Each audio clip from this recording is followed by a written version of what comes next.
You woke? Time to get up. Welcome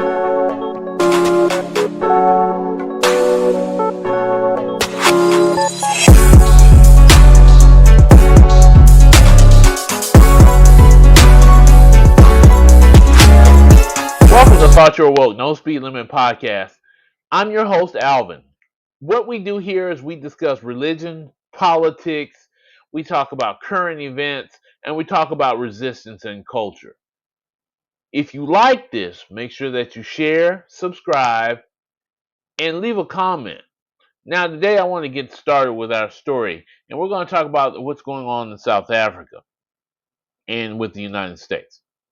So, on May 12th, 2025, 59 South Africans landed at Dulles Air Force Base in the U.S. after a charter flight sponsored by the Trump administration brought them over from South Africa. The reasons for this will become clearer later, but first, let us study the history of South Africa and the current situation. South Africa has long been settled by indigenous groups who settled in the region more than 130,000 years ago.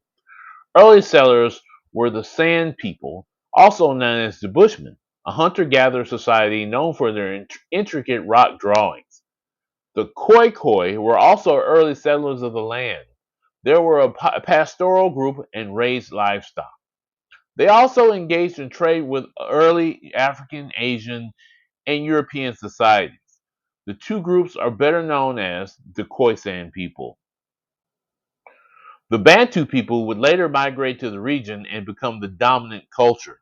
The Bantu people, whose language uses a unique click sound in the pronunciation, had developed agriculture and ironworking technology, which they also traded with other African, Asian, and European civilizations. These groups soon became the basis for the Xhosa and Zulu nations. These two nations engaged in trade and often traded conflict as well. It wasn't until 1652 that the Dutch came to colonize Africa. The Dutch established a refreshment station for ships that passed through the area. It would soon become a settlement as more Dutch settlers arrived seeking agricultural resources and trade opportunities. The settlement of these new arrivals led to conflicts with indigenous people as settlers made further incursions into Bantu lands. The Dutch also brought with them slaves from Madagascar and other parts of West Africa to work their farms and mines, further complicating racial and cultural conflicts in the centuries to come. The British came to power in the 1800s after taking claim of the Dutch colony during the Napoleonic Wars, again pushing aside the natives that lived there. British rule led to conflicts between the Zulus, Xhosa, and Dutch settlers, known as Boers. In the early 19th century, the British wanted to unify its holdings in South Africa. The South African Act of 1809 established British dominion in South Africa under British control. This new union would prove to be devastating to the indigenous population. Because of conflicts over land rights, cattle, and cultural misunderstandings between Xhosa kingdoms and Dutch and British settlers, this led to several small wars between 1779 and 1879, also known as the Frontier Wars. A new British governor wanted to consolidate all Cape territories under British rule. This meant subduing Africans and their holdings in the Cape. Conflict between Xhosa and local Boer settlers gave the British the excuse to attack the Xhosa. British forces entered Xhosa territory and destroyed not only the Xhosa army, but settlements as well. Once the war ended, the governor wanted to set up a system that favored white settlers over the black indigenous group. The British also wanted to disarm indigenous groups to prevent further conflicts. The conflict with the Zulus was a bloody affair that lasted 6 months. British leaders in 1878 had consolidated most of their territories. However, the Zulu nation had not yet been subdued by the British or the Boers. Under Shaka Zulu, the Zulu nation had expanded its borders and had become a powerful African nation. Skirmishes between Boers, Xhosa, and Zulus had been common events over the years of both Dutch and British settlements. Great Britain decided to take advantage of a territorial dispute between the Zulu and the Xhosa nations to invade the Zulu Empire. A British column invaded Zulu land, burning and destroying Zulu settlements, hoping to engage and destroy Zulu forces. The campaign would prove to be a much more brutal affair than the British anticipated. The Battle of Islandwana Mountain would prove to be a disaster as British forces of 800 men were caught out in the open against 10,000 Zulu warriors. The Zulu force was mostly consisted of warriors with spears and cowhide shields. However, there were a contingent of sharpshooters among the armed with muskets. Though the battle cost the Zulus nearly 4,000 warriors dead or wounded, they managed to destroy the British column, leaving a few survivors. However, such costly battles meant that the poorly equipped Zulus would eventually lose the war to the British, who were not only armed with better rifles, but also the early version of the machine gun, which often used to brutal effect against native colonials. The final treaty divided the Zulu nation into smaller chieftains that made it easier for the British to control. At first, the British, like the Dutch before them, only saw the Cape as a military and shipping outpost. Soon, however, the interest in diamond and gold resources in the Cape would draw British settlers to the area. With the arrival of the British, the Boers moved further inland, forming three independent states: the Orange Free State, the South African Republic, and the short-lived state of Natalia. Between the four European states, the segregation from Africans was made into law, though only loosely enforced. The conflict with the Boer states and British led to two very bloody wars between the British and Boers called the First and Second Boer Wars. The Boers sought independence in the First Boer War and managed to win that conflict. However, the state of Natal did not survive the war. The Second Boer War was over territorial issues. The Boer states were forced to surrender to the British in the Second War. The Boer states were then dissolved back into the British holdings.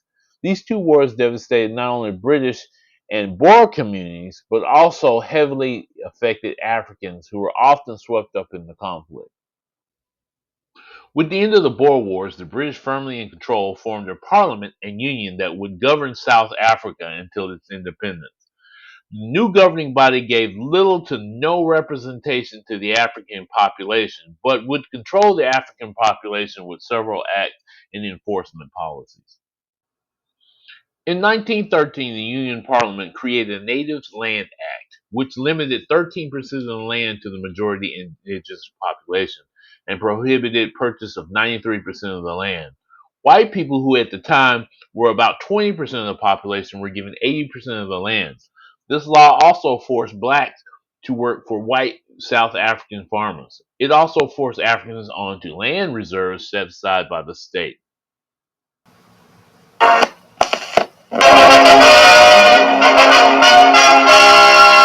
After half a century, the Union of South Africa has withdrawn from the British family of nations.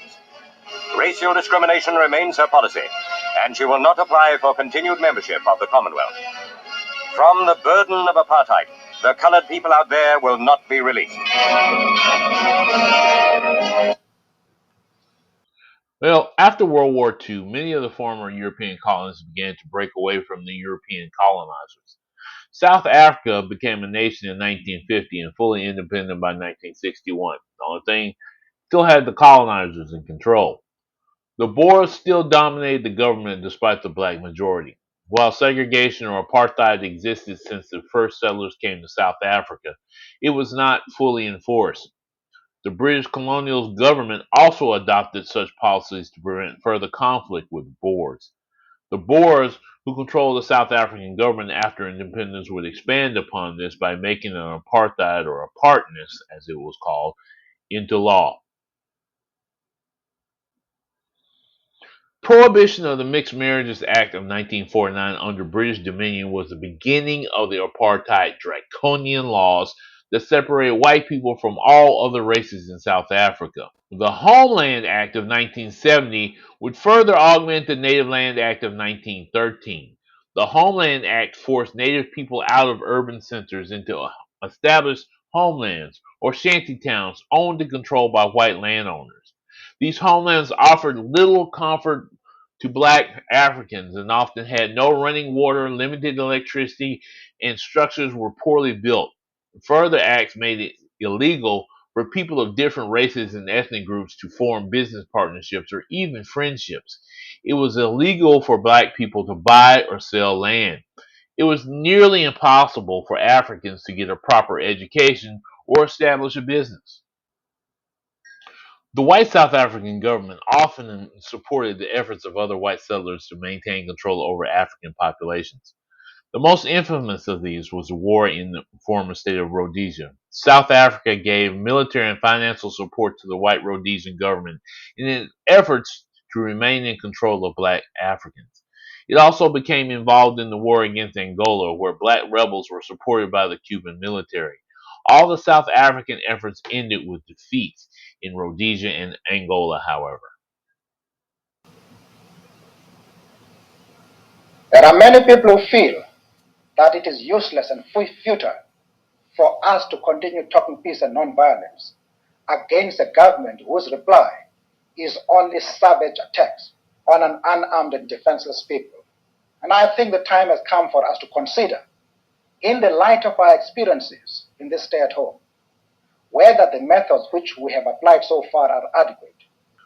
Soon, the black Africans established a political resistance movement under the African National Congress, the Pan African Congress, and the Communist Party.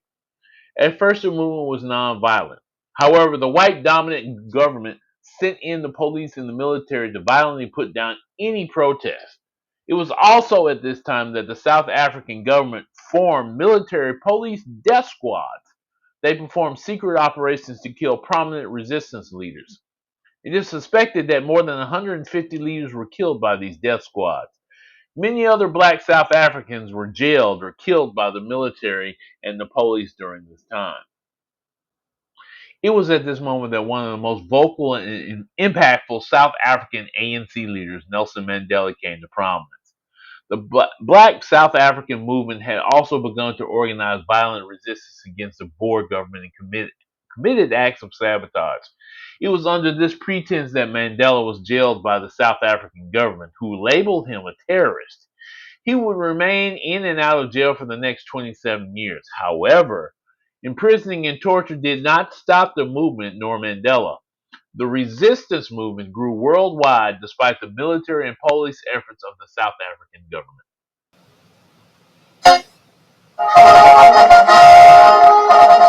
Our simple message is that sanctions should be maintained. We are saying so because sanctions were introduced for the purpose of dismantling apartheid and of making sure that every South African, black and white, is able to determine his own future. South Africa had been under a UN embargo since 1966 because of its racist policies, but had established ties with Israel, who helped maintain and support the white South African government during this time. However, after the fall of the Berlin Wall and the Cold War ending, South Africa's racist regime became the target of international pressure. In 1990, under F.W. de Klerk, Nelson Mandela was freed from jail. Nelson, as head of the ANC, would then work with F.W. de Klerk to end apartheid and draft a new constitution. In 1993, a new constitution would be ratified, ending apartheid in South Africa. Can we agree, first of all, that expropriation has nothing to do with land reform? This act is not a land reform law, and the difference is that successful countries, Germany, United States, United Kingdom, Switzerland, South Korea, Japan, etc., all have a very wide degree of deference to owners when expropriating their property. The government says sorry to you by paying you market or above compensation. Now, in South Africa, and this is what I was disagreeing about, is that it's not a small list of circumstances in which the government can now seize your property, confiscate your property without paying you a cent. So if you own fixed property anywhere in the country, a house, a business, a warehouse, a farm, and the government says, we think in the public interest we have to take this without paying you a cent, it is allowed to do that. That is inconsistent with the Constitution. Okay, so I want to hear from Una here because your view is actually quite different. Not only do you believe that expropriation needs to happen, you think it needs to happen across the board without compensation. Exactly, that's correct. Because when you trace the history of South Africa, when you look at the situation of South Africa, my good sir was speaking about crime here. Crime is a result of poverty, and poverty was engineered in South Africa and Africa as a whole. What happened is that in 1652, when the settler arrived here, from that period up until the period of 1910, the land of our people was taken away on grounds that no, this land is not used. The other one, they said no, this land it's not being used for anything. So they actually expropriated it without compensation. And actually, when they expropriated it, they were using violence. Okay, that was the nature of colonialism. And then our people ended up in a situation whereby they were forced now to go and work that land. What it did, 65 to 67% of the population of South Africa was allocated to only 7% of the land of South Africa. Let me just bring our global The audience. aftermath of apartheid left Africans free, but economically unequal to their white counterparts. The new constitution would try to address this by restoring land rights, allowing people to buy and sell land, and reform education. It also ended racist policies which kept black people from government and city resources that would be crucial to their economic and social mobility. However, white Afrikaners to this day still control the economy of South Africa, leaving the indigenous Africans pretty much in the same situation as before. To this day, 7% of white Afrikaner population of South Africa own 70% of the land, leaving only 30% for 75% of black indigenous people. Poverty rate in South Africa is as high as 47%. The government has been in the process of doing land reform, and some of the land that has been taken, only 10% of that has been distributed to anyone. Now, the government is saying that there are several reasons for that. Like one, we were talking about education, giving it to people who would know how to use the land because they feel that that's important. In fact, watch this video. Okay, I'm hearing Bulelwa behind me here. Are you the one who was muttering? Yes, he made a statement that there is a blanket expropriation. That is not the case in South Africa. In this new act of 2025, it's more difficult for government to prove that land is expropriated. There are about 7 or 8 stages that the government must prove. So my argument is that there should not be any fear mongering around the Expropriation Act because actually the landowners' rights are even more protected than ever before. Let me hear from Martin actually, because that's your interpretation. And Martin, you seem to think that the law is actually now contravening the constitution. Yeah, absolutely. So the act says that when the government deems it in the public interest, there are examples, but generally in the public interest, the government may take property without paying anything. This specific government has a long history since the 1990s of depriving people of private property. One cannot look at this act in isolation. Look at the safeguards, which of course they are there, and it's better with them there than not there. So but it's not. you've mentioned safeguards. Do you not trust that they will be upheld? No. I mean, it comes down to these are formalities, and again, it's better that they are there than they aren't. But unfortunately, most South Africans, and that includes relatively wealthy South Africans, do not have the money when they've now parted with their property. There goes the minister with their farm or their warehouse, and now they have to pay a lawyer, they have to go to court, and they have to spend sometimes a decade in court fighting the expropriation to get their market-based compensation or any compensation whatsoever. No one can really afford it except the creme de la creme of the 1%, and very few people fit in that bracket. Okay, let me So let's talk about this process. So basically, the Land Reform Act, basically, like I said, it's not just taking land from somebody; it compensates those that it takes the land from. Now, if you go back to what I said about the history of Africa, the land was taken from these black folks without any compensation whatsoever. They were taken from their land and put into these so-called reserves. You can quote them. They're kind of like Indian reservations, where black people were allowed land. They had these homelands outside of cities that were controlled by white people that they would live in. They were did not have access to city resources, but they were forced to work for these white people. Um, so the questions here is that white people are being compensated for land that they're now taking back from them, but the white people are saying they're not getting the proper compensation for the land that's being taken from them. It's kind of like this seesaw of victimization.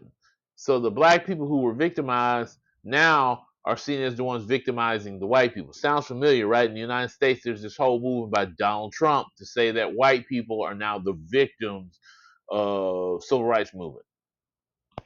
That white people are the victims of reforms in the United States. Yeah, of voting rights, of education, of all those things that white people are suffering because of reform. And it's not an easy thing. One evil, to fix one evil, it's often going to be painful to somebody. The power structure is going to be painful to somebody. Now, in the process of that, there is a problem in Africa of crime, which Of we're crime, about to talk about and here. the police test does not back it. There is indeed the challenge of crime, which affect everyone and which the country is responding to. With regards to what you could define as farm murderers, there is a disproportionate number of farm dwellers who are mostly black, who are affected also, and about 55 white Afrikaners in the past 4 years, with about more than 150 farm dwellers who are black who have been affected. So then the data, the evidence. Due to several issues here, high poverty, government corruption, and cultural issues in South Africa, crime is at an all-time high. In 2024, 7,000 persons were killed of all races. 21 white farmers were killed, and another 55 African farmhands were killed. White murders account for less than 1% of all murders in South Africa. Gang violence in major cities and poverty-stricken townships account for the largest crime issues in South Africa. Townships that we're talking about where black people live, they have limited resources. In fact, some people don't even have running water. They have outhouses and things like that. But this is just a look at the raw numbers surrounding the issue of farm. But this is just a look at the new. While the numbers of farmers killed is quite low, we must remember the history and current events show that there is a level of racial tension in South Africa. Some farm attacks aren't even committed by South Africans.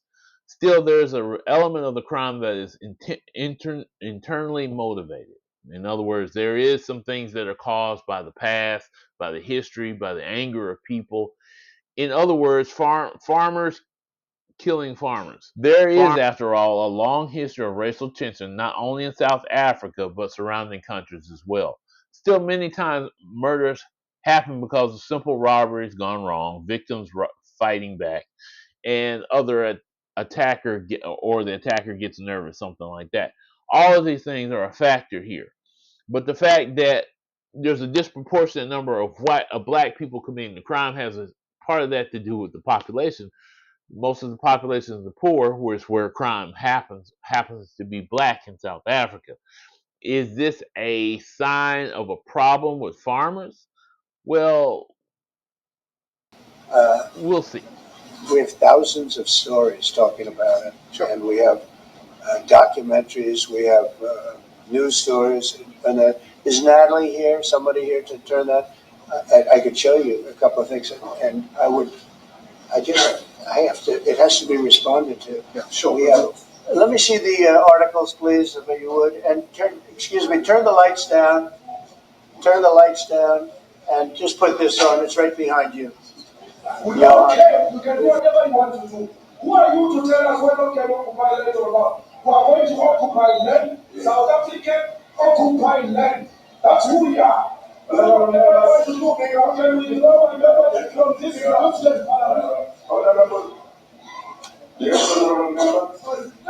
be scared to kill a revolution.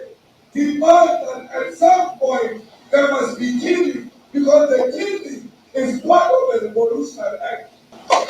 Now this is very bad. These are burial sites right here. Burial sites over 1,000 of white farmers, and those cars are lined up to pay love on a Sunday morning. Each one of those white things you see is a cross, and there's approximately 1,000 of them. They're all white farmers, the family of white farmers. And those cars aren't driving, they're stopped there to pay respects to their family member who was killed. And it's a terrible sight. I've never seen anything like it. Both sides of the road Now, give. high poverty and the slowness of land reform have given rise to radical leaders among the poor and working poor. The most vocal of these leaders is Julius Malema, aka Juju. Juju is the leader of the Economic Freedom Fighters Party. He was once a member of the ANC but was expelled due to his radical beliefs.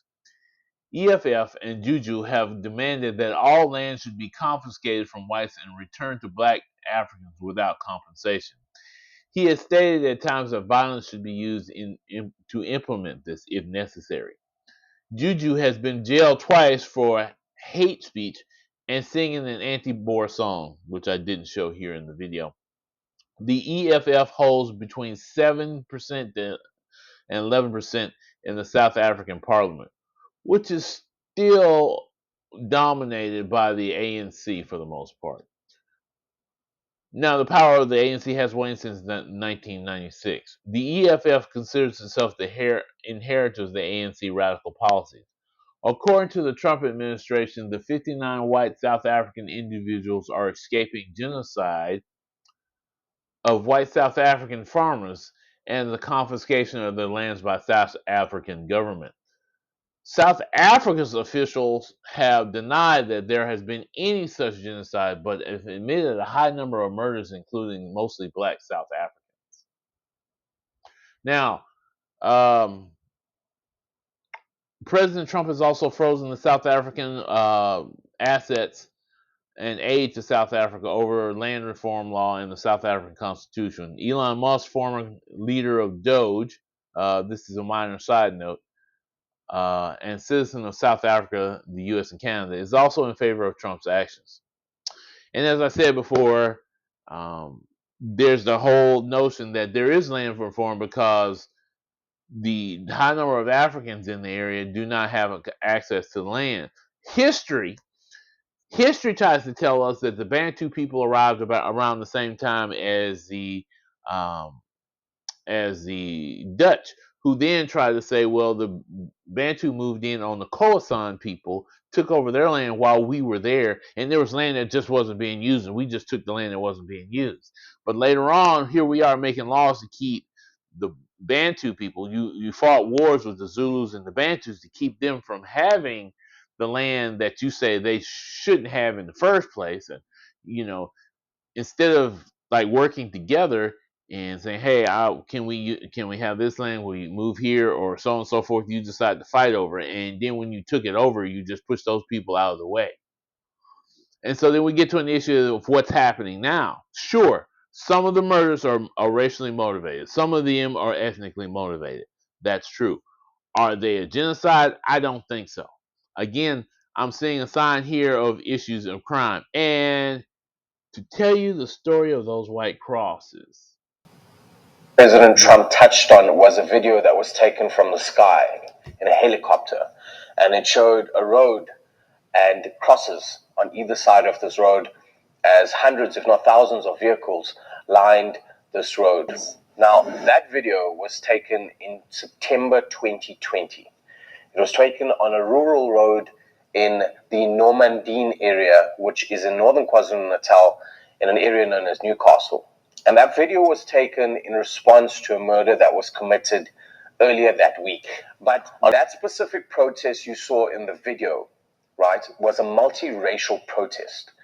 According to the Institute for Race Relations, who were there on the day of the protest took place the following weekend on September the 5th, the Saturday. And this was in response to people trying to make government aware of the plight of farmers in the country and trying to raise awareness around farm murders. Now, Glenn and Vito were murdered on August 30th, on the Sunday. On Wednesday, September 2nd, the former Minister for Police, Bheki Cele, together with Fani Masimola, met with the Rafferty family in Normandy. I was there. I was a reporter in KwaZulu-Natal at the time. I attended that meeting that Cele had with the family, as well as an open engagement and dialogue that he had with farmers as well as farm workers in the community. Seriously? So there's claims that each cross on either side of the road represent people who were murdered in farm attacks. That's not the case. The organizers who the Institute for Race Relations spoke to at the time said they were merely just trying to raise awareness. And those crosses were just trying to raise attention as to the plight of farm workers and the dangerous conditions they live in. So see here, the video that Trump had was actually incorrect. And if you watch this gentleman's video further, he'll talk about some of those articles that Trump had. Some of them were from not reputable sources, and also one of those particular articles he was holding in his hand wasn't even from South Africa. But that's beside the point. What the point that I want to make here is this: that two things. One, during the entire time of apartheid and the political turmoil that was happening, the United States avoided helping people in South Africa. Now, because there are land reforms going on and there's some turbulence, and I'm going to call it what it is, turbulence in the reform where some people are losing their lands. There's economic shakeup in South Africa. It's still struggling economically. And that these people happen to be white when we have a administration that is keen on protecting whiteness, white nationalism. Um, we like again, I said this has to take a look at what's happening in Africa and remember what's happening in the United States. We've had the history of slavery. We had the reservations that the Native Americans have been shifted to here in the United States. We have our own history of problems. As far as Juju or this Julius Anima, this man here in the EFF, they are no more radical than, let's say, the Ku Klux Klan or the neo-Nazis are here. Yet the neo-Nazis and the Ku Klux Klan are allowed to freely march here in the United States. Are they not? Now, are they in our government?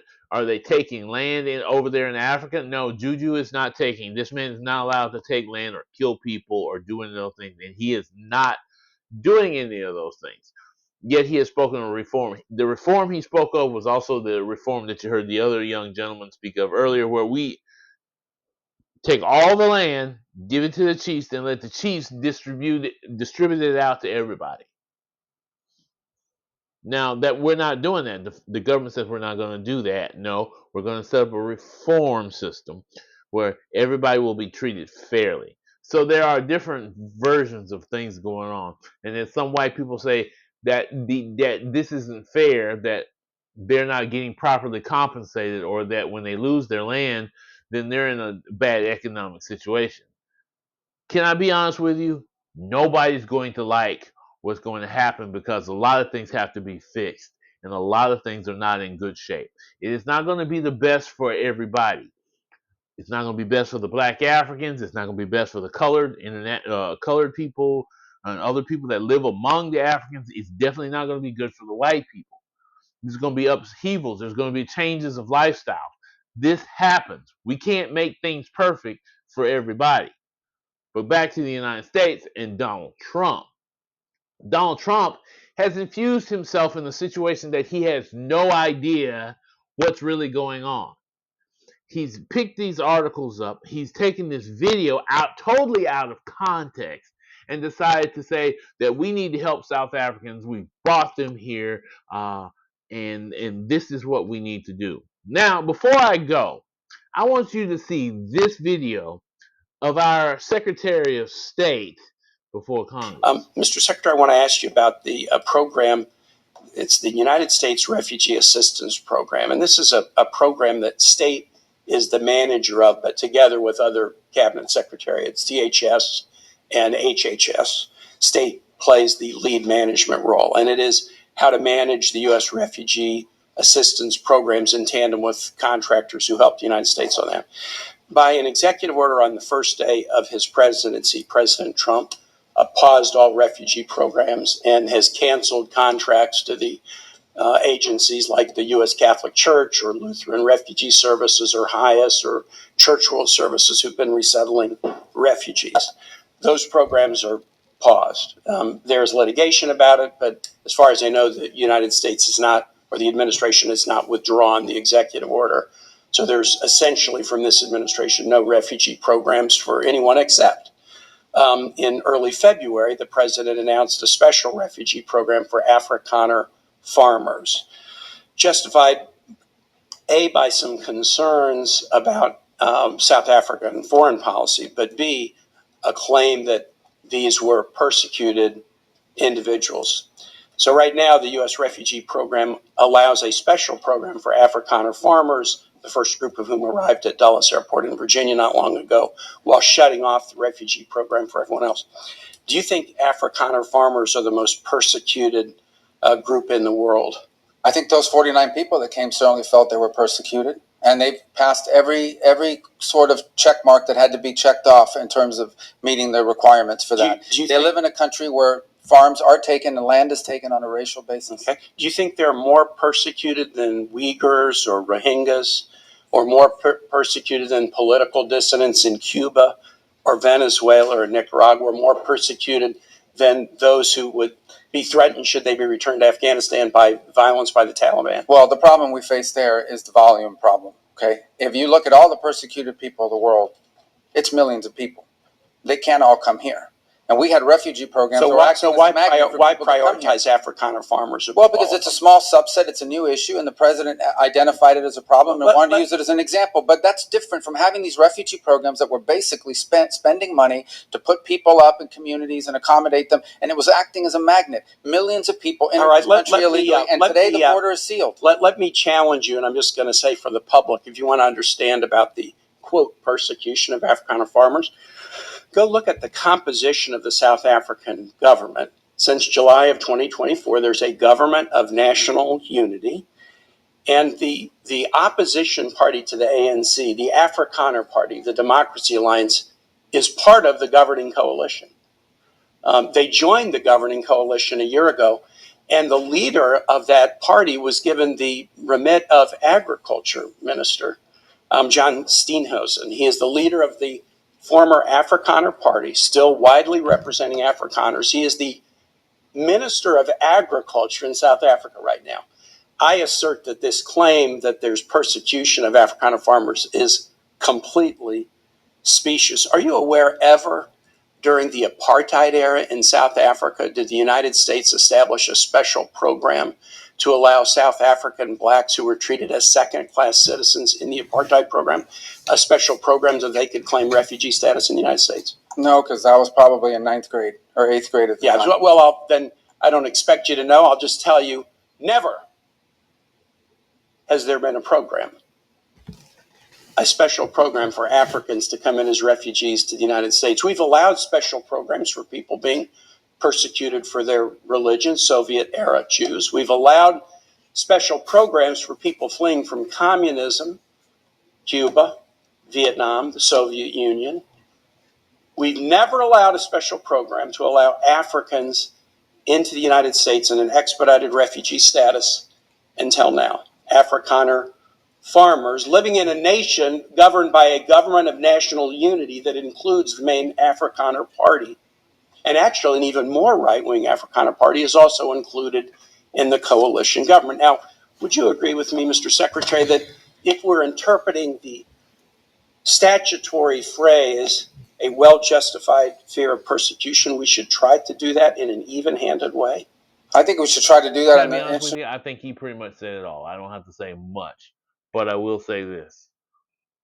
I live in a country where Venezuelans, Mexicans, Haitians, Africans, people of color are all right now being rounded up and shipped out of the country. Meanwhile, we've decided to categorize a special group of people who come from a country who has a long history, and maybe this is wrong for me to say this, but they are the descendants of the colonizers who entered into Africa, who uprooted the indigenous people through force, through war, through apartheid system.